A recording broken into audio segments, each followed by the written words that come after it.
शांति। आज 30 अक्टूबर बाबा के महावाक्य है और आज के महावाक्यों में बाबा ने कहा है कि हमें अपना बाप और घर याद रहना चाहिए, क्योंकि यह संगम युग पर अंतिम जन्म है।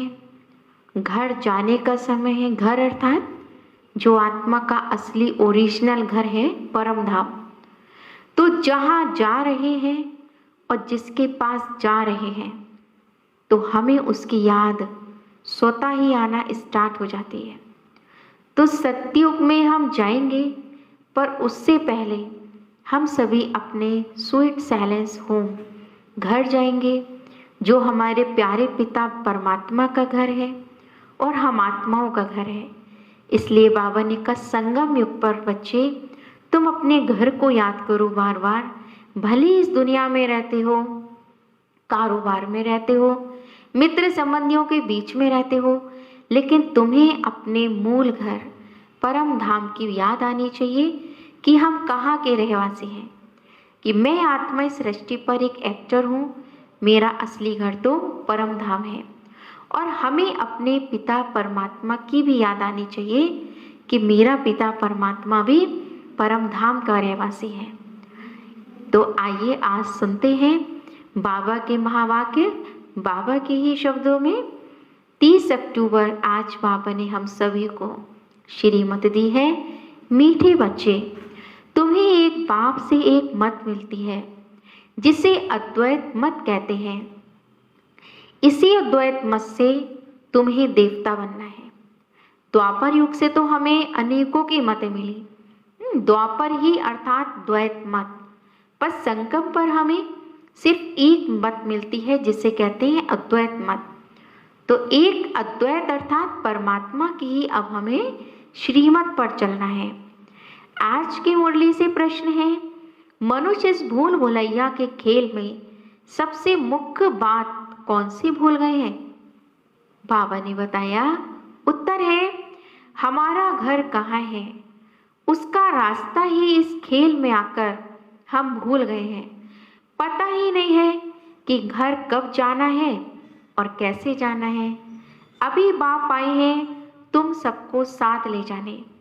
तुम्हारा अभी पुरुषार्थ है वाणी से परे स्वीट होम में जाने का, क्योंकि जब आत्माएं परम धाम से इस सृष्टि रूपी रंगमंच पर ये 5 तत्वों का शरीर धारण करती है और यहाँ आकर के पाठ बजाती है, वो दूर की रहने वाली आत्मा मुसाफिर, तो यहाँ रहते रहते और यहाँ 84 जन्मों के खेल में आते आते उसे यही लगने लगता है कि यही हमारा घर है। पर बाबा कहते वास्तविकता ये नहीं है, क्योंकि इतना समय हम आत्माओं को यहाँ रहते पाठ बजाते हुए हो गया, तो हम अपना ओरिजिनल घर भूल गए। इसलिए तुम्हें अब यहाँ पर रह कर के अपने ओरिजिनल घर स्वीट साइलेंस होम की स्मृति आनी चाहिए, जो स्मृति हमें हमारे शिव बाबा ने दिलाई है। आज मुरली का गीत है, रात के राही थक मत जाना, सुबह की मंजिल दूर नहीं। अर्थात इस गीत से अर्थ निकलता है कि पुरुषार्थ करते करते, ज्ञान योग के पथ पर चलते चलते तुम थक मत जाना, और थक करके हिम्मत और हौसला मत खो देना। आखिर सतयुगी दुनिया की मंजिल तुम्हारे करीब ही है। ओम शांति। गीत का अर्थ और कोई समझ ना सके, ड्रामा प्लान अनुसार कोई कोई गीत ऐसे बने हुए हैं मनुष्य के, जो तुम्हें मदद करते हैं। बच्चे समझते हैं अभी हम सो देवी देवता बन रहे हैं। जैसे वह पढ़ाई पढ़ने वाले कहेंगे हम सो डॉक्टर और बैरिस्टर बनते हैं। तुम्हारी बुद्धि में है कि हम सो यहाँ क्या बनते हैं, इस पढ़ाई से देवता बनते हैं। नई दुनिया के लिए देवता यहाँ के नहीं, हम देवता आने वाली स्वर्णिम दुनिया के बनते हैं। यह सिर्फ तुम्हें ही ख्याल आता है। अमर लोग नई दुनिया सत्युग को ही कहा जाता है। अभी तो ना सत्युग है और ना देवताओं का राज्य है, यहाँ तो हो नहीं सकता। तुम जानते हो ये चक्र घूमकर अभी हम कलयुग के भी अंत में आकर के पहुंचे हैं और कोई की भी बुद्धि में चक्र नहीं आएगा। वह तो सत्यों को लाखों वर्ष दे देते हैं। तुम बच्चों को यह निश्चय है कि बरोबर यह 5000 वर्ष के बाद फिर चक्र फिरता रहता है। मनुष्य 84 जन्म ही लेते हैं, हिसाब है ना।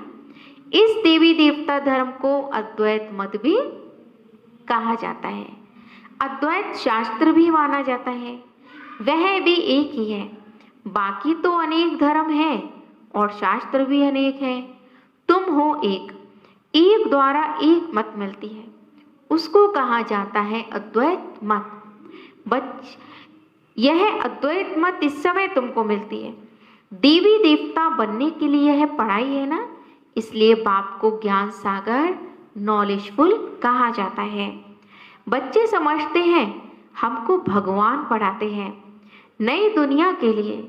यह तुम्हें कभी नहीं भूलना चाहिए कि हम एक गॉडली स्टूडेंट हैं और हमें सुप्रीम टीचर पढ़ाते हैं। तुम भी गृहस्थ व्यवहार में रहते हुए यहाँ पर पढ़ते हो अपनी उन्नति करने के लिए। दिल में यह आना चाहिए कि हम बेहद के बाप से पढ़ रहे हैं। कितनी अनोखी और वंडरफुल पढ़ाई है कि गृहस्थ परिवार में रहते हुए भी हम ये अनोखी पढ़ाई पढ़ सकते हैं। शिव बाबा भी बाबा है, प्रजापिता ब्रह्मा भी बाबा है। प्रजापिता ब्रह्मा आदिदेव नाम वाला है, सिर्फ पास्ट हो गए हैं। जैसे गांधी भी पास्ट हो गए ना, उसी तरह शिव बाबा ने भी ब्रह्मा के द्वारा जो कर्तव्य कराया, उनके तन में आके जो ज्ञान सुनाया, तो ब्रह्मा बाबा भी पास्ट हो गए। यह शिव बाबा सच सच है, ब्रह्मा बाबा भी सच सच है, लौकिक बाप भी सच सच होता है।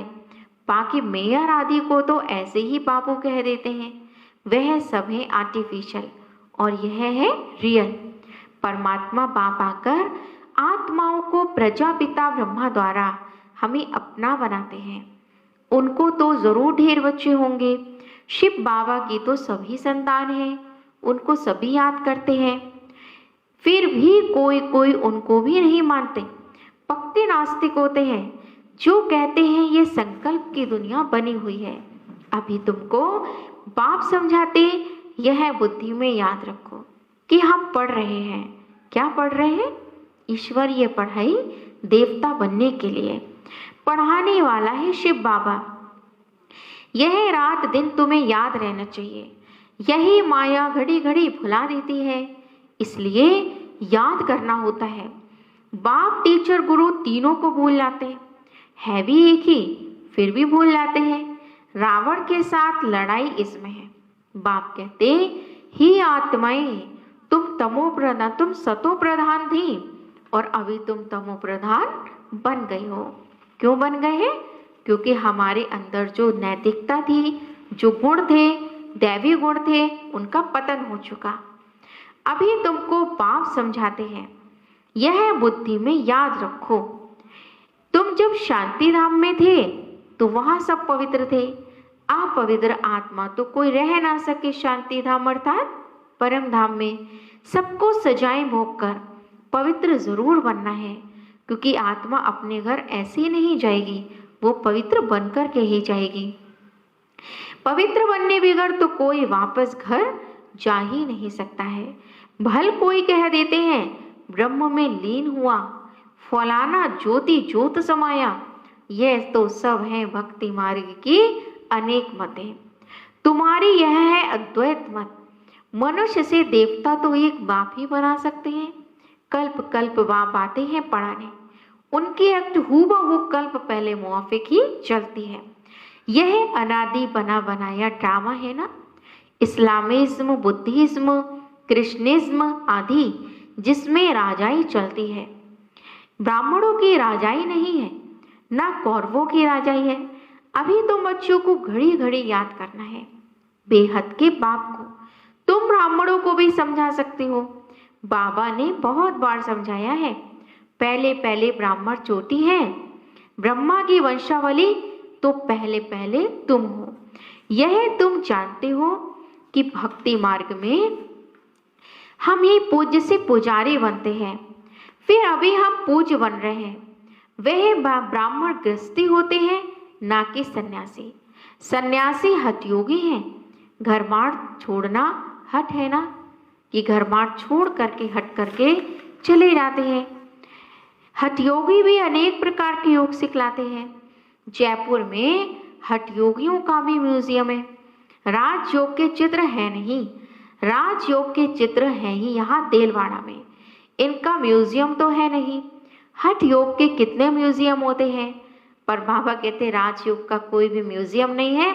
जो स्वयं भगवान ने संगम युग पर आकर के अपने बच्चों को सिखा करके जिस योग के द्वारा हमें देवता बनाया, हठ योग के म्यूजियम है, पर राजयोग के म्यूजियम नहीं है। राजयोग का मंदिर यहाँ भारत में है। यह है चैतन्य। तुम यहाँ चैतन्य में बैठे हो। मनुष्य को कुछ भी नहीं पता कि आखिर स्वर्ग कहाँ है। देलवाड़ा मंदिर में नीचे तपस्या में बैठे। आबू में देलवाड़ा मंदिर है, तो देलवाड़ा मंदिर वैसे तो महावीर जैन जी का है, लेकिन वहाँ दिखाया गया है हमारे संगम युग की यादगार उसमें कि नीचे सभी एक एक तपस्वी कोठरी में बैठा है और तपस्या कर रहे हैं, और छत में दिखाया है स्वर्ग है। तो बाबा ने कहा उसकी यादगार चैतन्य में संगम युग पर यह है कि हर एक आत्मा परमात्मा को याद करती है, तपस्या करती है, फिर सतयुग में जाकर के वो देवी देवता बनती है। तो यहाँ के चैतन्य की यादगार देलवाड़ा मंदिर में आबू में जड़ मूर्तियों के रूप में दर्शाई गई है। जब जरूर स्वर्ग ऊपर ही दिखाना पड़े, मनुष्य फिर समझ लेते हैं स्वर्ग ऊपर है। यह तो चक्र फिरता ही रहता है। आधा कल्प के बाद स्वर्ग फिर नीचे चला जाएगा, फिर आधा कल्प स्वर्ग ऊपर आएगा। सतयुग त्रेता स्वर्ग ऊपर रहता है, और द्वापर से सतयुग खत्म हो जाता है, द्वापर युग आ जाता है। इनकी आयु कितनी है कोई नहीं जानता। तुमको बाप ने सारा चक्र समझाया है। तुम ज्ञान लेकर ऊपर जाते हो, चक्र पूरा होता है, फिर नए सिरे से चक्र शुरू होगा। यह बुद्धि में चलना चाहिए। जैसे वह नॉलेज पढ़ते हैं तो बुद्धि में किताब आदि सब याद करते हैं ना, यह भी पढ़ाई है। यह भरपूर रहनी चाहिए, भूलना नहीं चाहिए यह ईश्वरीय पढ़ाई। यह पढ़ाई तो बूढ़े जवान बच्चे आदि सबको पढ़ने का हक है। तभी तो बाबा इस पाठशाला को कौन सी पाठशाला कहते हैं, वंडरफुल पाठशाला, गॉडली यूनिवर्सिटी, क्योंकि ये एक ऐसी वंडरफुल यूनिवर्सिटी है जहाँ बच्चे बूढ़े जवान हर कोई यहाँ आकर के परमात्मा से पढ़ करके वो देव मनुष्य से देवता बन सकता है, अर्थात स्वर्ग में जाने के लायक बन सकता है। हर आत्मा का हक है। तो बाबा ने कहा है सिर्फ अल्फ को जानना है। अल्फ को जान लिया तो बाप की प्रॉपर्टी भी बुद्धि में आ जाएगी। जानवर को भी बच्चे आदि सब बुद्धि में याद रहते हैं ना।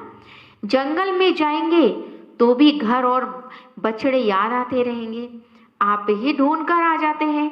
तो बाप कहते बच्चे मामेकम याद करो और अपने घर को याद करो, जहाँ से तुम आए हो पाठ बजाने।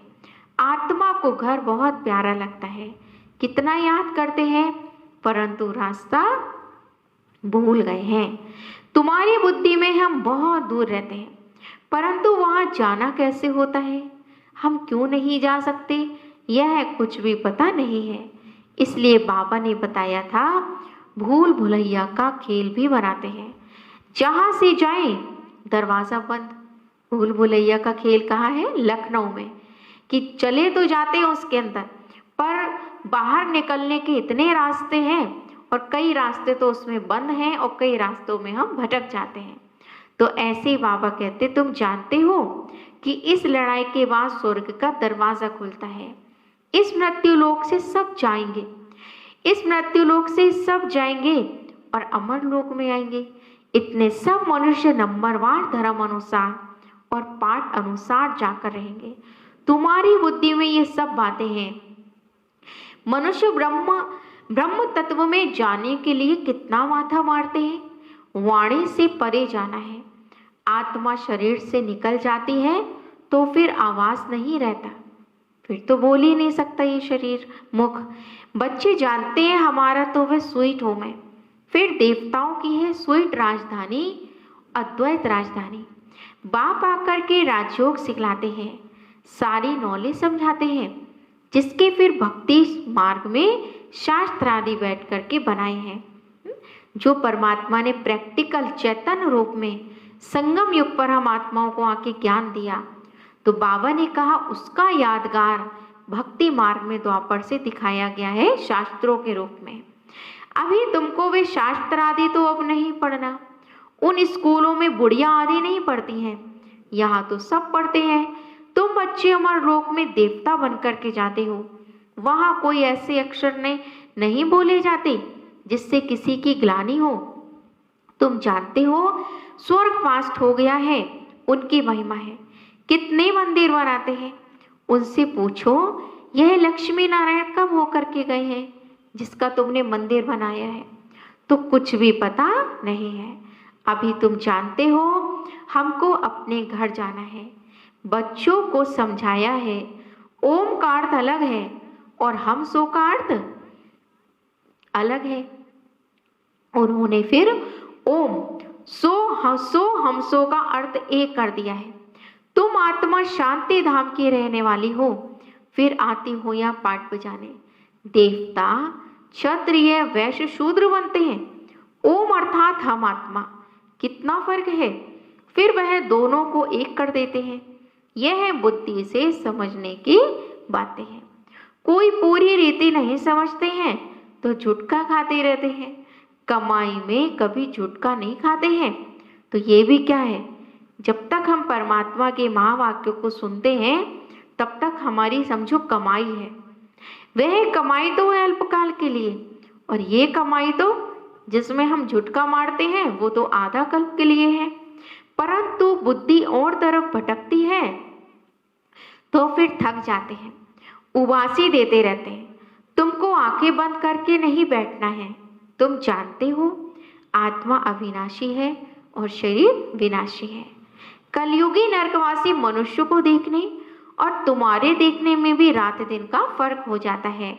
हम आत्मा बाप के द्वारा पढ़ते हैं, यह कोई को भी नहीं पता है कि आखिर इस वंडरफुल यूनिवर्सिटी में इन्हें पढ़ाने वाला कितना वंडरफुल अर्थात विचित्र है। ज्ञान सागर परमपिता परमात्मा आकर के पढ़ाते हैं।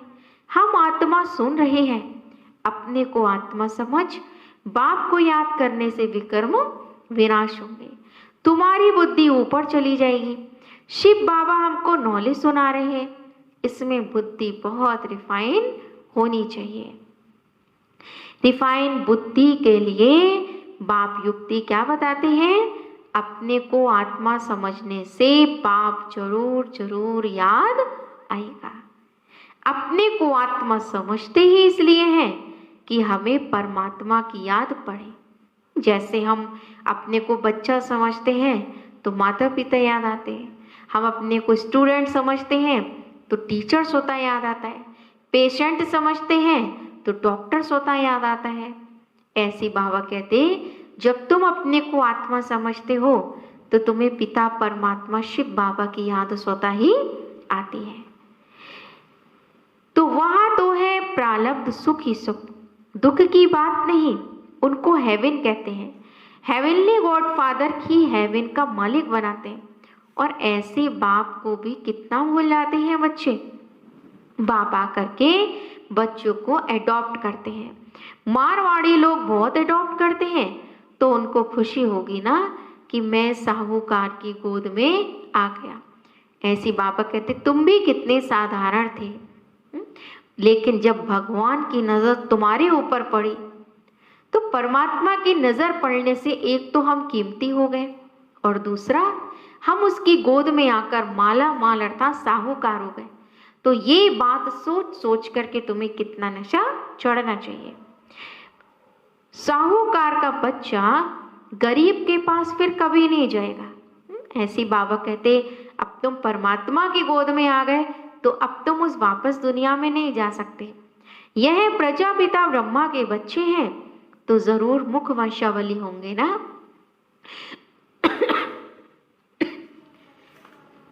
ब्राह्मण हो मुख वंशावली, वह है कुक वंशावली। इस फर्क को तो तुम जानते हो। तुम जब समझाओ तब मुख वंशावली बने। यह एडॉप्शन है। स्त्री को समझते हैं ये मेरी स्त्री। अब स्त्री कुक वंशावली है या मुख वंशावली है? अब स्त्री तो हुई जो पति जिसे अडॉप्ट करता है, तो बाबा कहते हैं अब कोई वो कुक वंशावली तो हुई नहीं, वो तो हुई मुख वंशावली। फिर जब बच्चे होते हैं तो वह होते हैं कुक वंशावली। तो बाप समझाते हैं ये सब है मुख वंशावली। मेरी कहने से मेरी बनी ना, मेरे बच्चे, यह कहने से नशा चढ़ता है। तो यह है मुख वंशावली। आत्माएं थोड़ी ही मुख वंशावली है। आत्मा तो अनादि और अविनाशी है। तुम जानते हो ये मनुष्य सृष्टि कैसे ट्रांसफर होती है। पॉइंट्स तो बच्चों को बहुत मिलती है। फिर भी बाबा कहते हैं और कुछ धारणा नहीं होती, मुख नहीं चलता, तो अच्छा तुम बाप को याद करते रहो, तो तुम भाषण आदि करने वालों से भी ऊंचा पद पा सकते हो। बाबा कहते कुछ नहीं कर सकते, पर अगर तुम मुझे याद करते रहोगे तो भी तुम औरों से आगे जा सकते हो। भाषण करने वाले कोई समय तूफान में गिर पड़ते हैं, वह गिरे नहीं, बाप को याद करते रहें तो भी जास्ती पद पा सकते हैं। सबसे जास्ती जो विकार में गिरते हैं तो 5 मार यानी 5 मंजिल से गिरने से हड़गुड़ यानी हड्डी ही टूट जाती है। 5वीं मंजिल है देह अभिमान। बाबा 5वीं मंजिल किसे बताते हैं? देह अभिमान। 5 मंजिल कहते हैं ना, काम क्रोध लोभ मोह अहंकार। तो 4थी मंजिल है काम। फिर उतरते आओ। बाप कहते काम महाशत्रु है। लिखते भी हैं बाबा हम गिर पड़े। क्रोध के लिए ऐसे नहीं कहेंगे हम गिर पड़े। क्रोध के लिए तो क्या कहते हैं? काला मोह करने से बड़ी चोट लगती है। फिर दूसरे को कह ना सकें कि काम महाशत्रु है। बाबा बार बार समझाते हैं क्रिमिनल आंखों की बहुत तुम्हें संभाल करनी है। सतयुग में नग्न होने की बात ही नहीं होती है। क्रिमिनल आइज नहीं होती, वहां पर सिविल आइज हो जाती है, क्योंकि सिविल आइज होने का जो पुरुषार्थ है हम यहाँ करते हैं। आंखों पर जीत पाने का पुरुषार्थ हम यहाँ करते हैं। वह है सिविलियन राज और इस समय है क्रिमिनल दुनिया। अभी तुम्हारी आत्मा को सिविलाइज मिलती है जो 21 जन्म काम देती है। वहाँ कोई भी क्रिमिनल नहीं बनते। और यहाँ तो जिसे देखो सबका दृष्टिकोण खराब है, सबका नजरिया खराब है। अब मुख्य बात बाप समझाते हैं कि बाप को याद करो और 84 के चक्र को याद करो। यह भी वंडर है जो श्री नारायण है वही अंत में आकर भाग्यशाली रथ बनते हैं।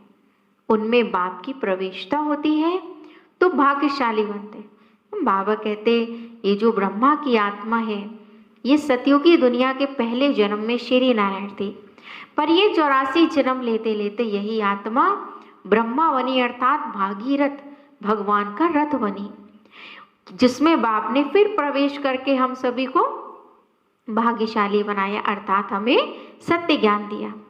ब्रह्मा सो विष्णु इसलिए कहते हैं कि ब्रह्मा सो विष्णु और विष्णु सो ब्रह्मा। विष्णु सो ब्रह्मा यह 84 जन्मों की हिस्ट्री बुद्धि में रहनी चाहिए। अच्छा, ये थे आज के बाबा के 30 अक्टूबर के मधुर अनमोल महावाक्य। मीठे मीठे सिक्की लदे बच्चों प्रति माता पिता बाप दादा का याद प्यार और गुड मॉर्निंग। रूहानी बाप की रूहानी बच्चों को नमस्ते। हम रूहानी बच्चों की रूहानी बाप दादा को नमस्ते नमस्ते, गुड मॉर्निंग। शुक्रिया बाबा, शुक्रिया। तो आइए सुनते हैं आज की पूरी मुरली से। आज बाबा ने हम सभी को धारणा के लिए विशेष किस बात पर अंडरलाइन करवाया, तो आज हमें क्या धारण करना है और पूरे दिन उसका हमें प्रैक्टिकल स्वरूप बनना है कोई भी कर्म करते हुए। तो आज के मुरली की पहली धारणा है कि बाप की याद से बुद्धि को रिफाइन बनाना है। जितना बुद्धि के अंदर शिव बाबा की याद होगी, ज्ञान रत्नों का खजाना होगा, उतना बुद्धि हमारी रिफाइन होती जाएगी। बुद्धि पढ़ाई से सदा भरपूर रहे, ईश्वरीय पढ़ाई से बाप और घर सदा याद रहे, और याद रखना भी है और याद सबको दिलाना भी है। दूसरी पॉइंट आज धारण क्या करनी है, इस अंतिम जन्म में क्रिमिनल आई को समाप्त कर सिविल आइज बनानी है। आंखों से अगर देखो तो सिर्फ बाबा को, आंखों में अगर बसाओ तो सिर्फ बाबा को, आत्मिक रूप से अगर देखो तो सभी को शरीर नहीं लेकिन आत्मा भाई के रूप में ही उसको देखें, तभी हम क्रिमिनल आई से सिविलाइज बन सकते हैं। क्रिमिनल आंखों की बड़ी संभाल रखनी है। आज बाबा की मुरली से वरदान है, याद और सेवा के बैलेंस द्वारा चढ़ती कला का अनुभव करने वाले राज्य अधिकारी भव। याद और सेवा के बैलेंस द्वारा चढ़ती कला का अनुभव करने वाले राज्य अधिकारी भव। वरदान के स्पष्टीकरण को बहुत एकाग्रता से सुनेंगे। बाबा के वरदान का स्पष्टीकरण है, याद और सेवा का बैलेंस है तो हर कदम में चढ़ती कला का अनुभव करते रहेंगे। हर संकल्प में या सेवा हो तो व्यर्थ से छूट जाएंगे। सेवा जीवन का एक अंग बन जाए। तन से, मन से, धन से, समय से जैसे भी सेवा का मौका मिले हमें छोड़ना नहीं चाहिए। जैसे शरीर में सवंग जरूरी है तो वैसे बाबा कहते ब्राह्मण जीवन का, जब हम बने ही ये ब्राह्मण है संगम पर, तो ब्राह्मण जीवन का विशेष अंग है सेवा, ईश्वरीय सेवा। बहुत सेवा का चांस मिलना, स्थान मिलना, संग मिलना, यह भी भाग्य की निशानी है। ऐसे सेवा का गोल्डन चांस लेने वाले ही राज अधिकारी बनते हैं। इसलिए हम सभी को जितना सेवा का चांस मिले, ये नहीं सोचना अरे हमें दे दी जाती है सेवाएं, लेकिन ये सोचो इस लायक है। बाबा हमारा इतना भाग्य बनाना चाह रहे हैं कि मुझे ही सेवा के लिए ऑफर किया जाता है। स्लोगन है, परमात्मा प्यार की पालना का स्वरूप है सहज योगी जीवन। परमात्मा प्यार की पालना का स्वरूप है सहज योगी जीवन। अगर हमारी जीवन सहज योगी है और हमें सरल लगती है तो समझो हम परमात्मा प्यार में पल रहे हैं, क्योंकि परमात्मा की जिसे पालना है तो उसे अपने जीवन ना तो कभी बोरिंग लगेगी, ना नीरस लगेगी, और ना ही उसे अपने जीवन में कभी भी थकावट लगेगी। ओम शांति।